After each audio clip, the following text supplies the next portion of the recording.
day 8 notes. I will do those over the weekend. We're off on Monday. Remember, it's a Friday, or it's a free day.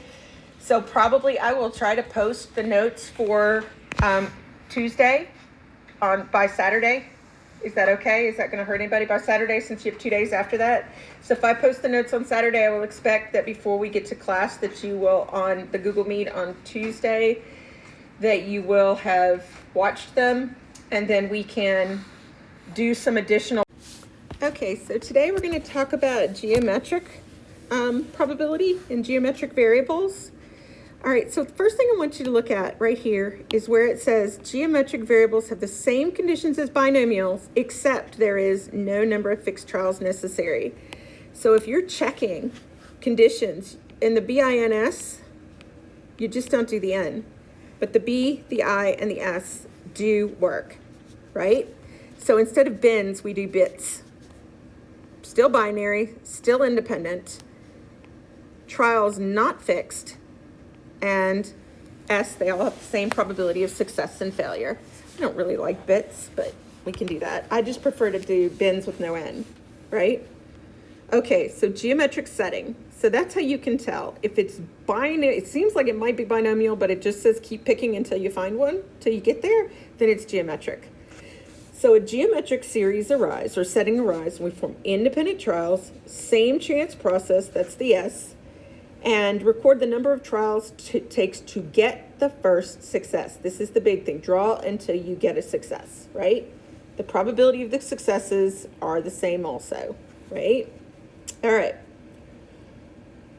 So the number of trials, Y, that it takes to get a success is the geometric random variable. So that's what it is. So geometric random variable is defined as, if you need it, the number of trials that it takes to get success. Okay? The probability distribution here of a geometric variable is the geometric distribution. Okay, so the parameter is still P. That's still the probability of success on any trial. Okay, now notice what it says here. Possible values are again 1, 2, 3 to infinity. Notice what they do say here though. 0 is not included. Think about why that is. Guys, what did we say up here? Until you get to the first success. So can't have Y equals 0. All right? You can only have successes starting on the first try. Because if you keep picking until you make success, then there's never success at 0. You can't like picking nothing. So what are the formulas? Formulas are right here. Geometric probability formulas. Notice we've got geometric PDF, which is equal, again, this is 1 minus P to the K minus 1, okay, times P. And again, this is probability of success. This is failure, probability of failure. Okay? Well, what is K? K is the number of trials. So K is the number of trials. We want to know how many, or the number of, sorry, let me say this again.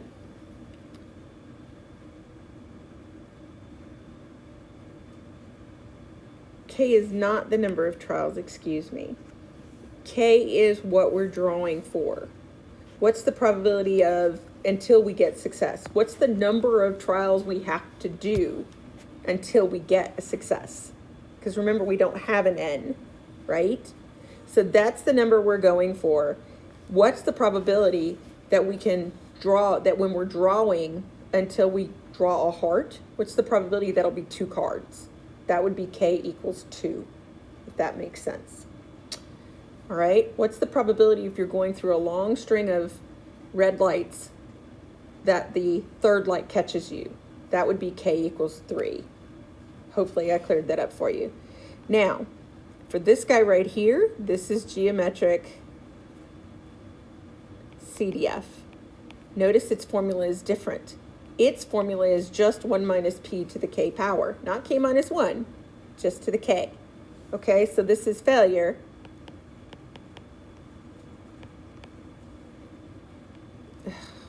Can't spell. This is the probability of failure raised to the k power.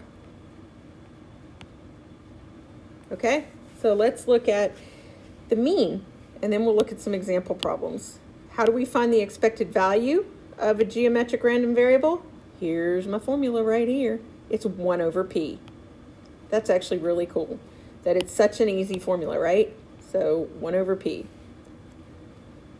Notice what it says about geometric distributions. Geometric distributions are always skewed to the right, and they go on to infinity. The biggest bar is always the first bar. All right. If you're looking for geometric PDF and geometric CDF, you probably saw them when you were looking on your second vars menu. They're at the very bottom. So typically I say hit second vars and then arrow up instead of arrowing down, okay? Notice that again, for PDF it's equal, and for CDF it is less than or equal to. Okay, so it is less than or equal to, and it is inclusive. So we have to treat geometric CDF the same way we do binomial CDF when we have a greater than or equal to. So if we have P of X greater than or equal to K, we have to do 1 minus P of X less than or equal to, what, K minus 1? Isn't that usually 1 less than? All right. So let's look at look at this formula. It is 1 minus p to the k minus 1 times p. Ooh. Problems, right? Example problems. Says it's estimated that 52% of people in restaurants order a diet drink with their dinner. So what is this 52%?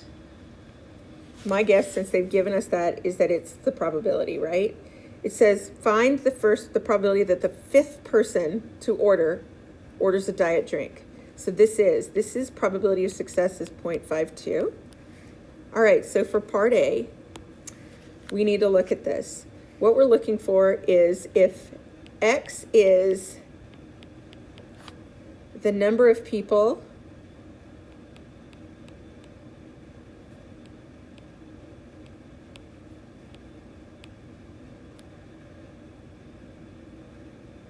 who order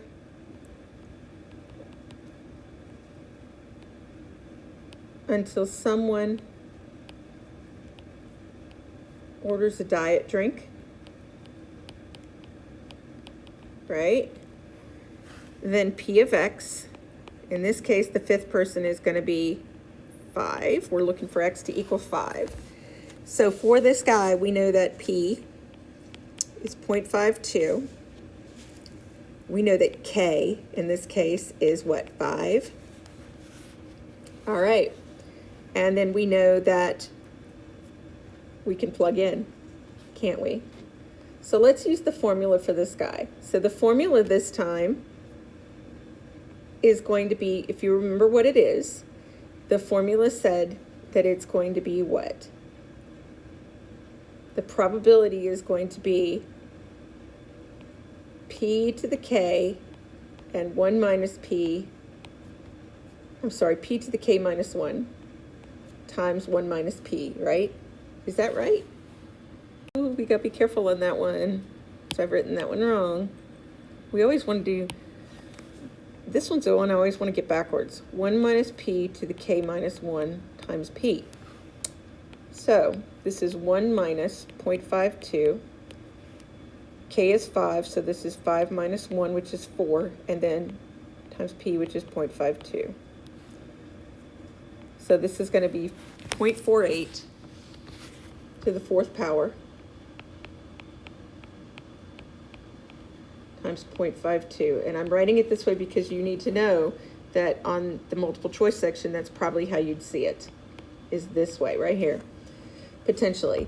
which is going to end up being 0.0276. That sucks. That's a lot of work. So shortcut method would be, we could do geometric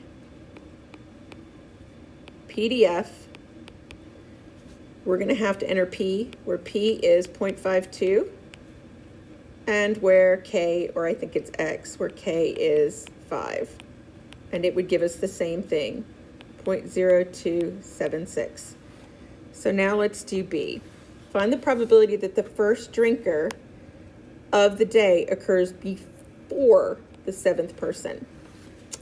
So this is P is X is less than, not equal to, just less than 7. Oh, we've never done it just less than. Less than 7 in our case, because remember, these are whole numbers, would really be less than or equal to 6. We just go down by 1, don't we? Right? Think about your distribution.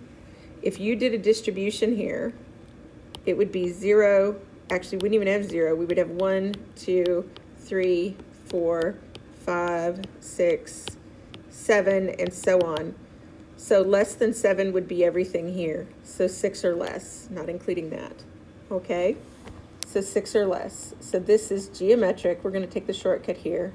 Geometric PDF. Is it PDF this time? Nope. It's less than or equal to, so this is CDF. Geometric CDF, where P is 0.52 and K is 6. Okay? We end up with 0.9878. So there's a pretty good chance, there's a 98.8% chance that somebody's going to buy a diet soda before the 7th person. Last example is C. Probability that the first diet drinker happens after the 4th person. So this is the probability that X is what? Greater than 4, not even equal to, greater than 4. This means, so if we want greater than 4, I'm sorry, that would be including 4. Oops. Greater than 4 would be anything above 4, wouldn't it? So anything above 4, this is where that probability distribution chart helps you, means that what we're really looking for, since we can't do greater than, is anything 4 or less, right? So we're going to rewrite this as 1 minus probability of X less than or equal to 4. Okay? So this one's a little different than the other ones. All right, so what do we do here? We're going to do geometric CDF, and then I'll tell you a different way you could look at this. So this is 1 minus geometric CDF of P is 0.52, K is 4. All right. This is 0.0531. So the probability is about 5.3% that that'll happen. You could also have done this one as failure, couldn't you? But that's okay. I wouldn't. I would just do this as this way. It's just easier. So now let's look at exercise, the next one. All right, so let's look at one more and then we'll save one to do together where we have to actually figure it out. All right, so we'll save this one for together in class. Actually, you know what? Let's save both of these to do together on the Google Meet. Okay, let's do both of those for the Google Meet.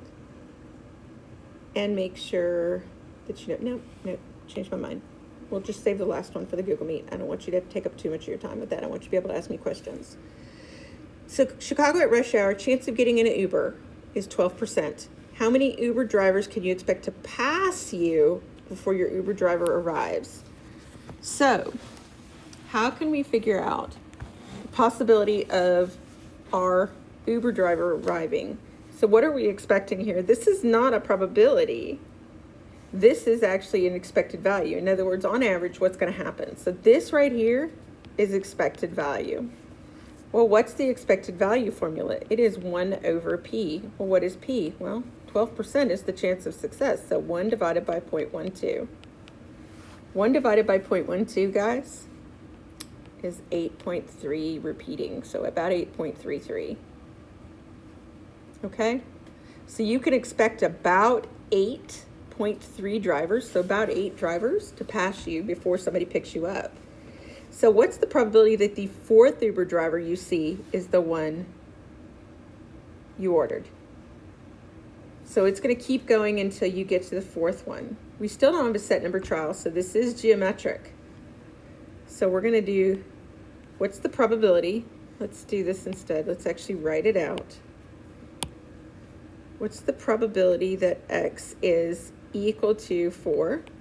When we do it that way, we know this is geometric PDF, where P is equal to 0.12 and K is equal to 4. That is going to end up being what? Plug this in and we get about 0.082. So about 8% chance. Now, let's look at part C. C says probability that more than 12 Weaver drivers pass you. So we're looking for the probability that X is greater than or equal to 12? No, just greater than, right? So just greater than 12. Well, we can't do greater than, so we have to do 1 minus the probability of 12 or fewer, right? Because if greater than 12 would be 13, so less than that would be 12 or fewer. So this is 1 minus geometric CDF, where probability P is 0.12 and K is 12. If we look at this and do this, we get 0.2157. So about 21.6% chance that more than 12 Uber drivers are going to pass you before an Uber driver arrives. All right, that's lesson 8. Let's save the last exercise in lesson 8 to do together. So when I meet with you guys on the Google Meet, we'll do this exercise sort of as a warm-up. We'll go over homework, and then I'll give you a chance to work with every time we have left. I'll give you a chance to work on your in-class assignment, and then you will, while you're with me, and ask questions. All right, I will see you at the Google Meet.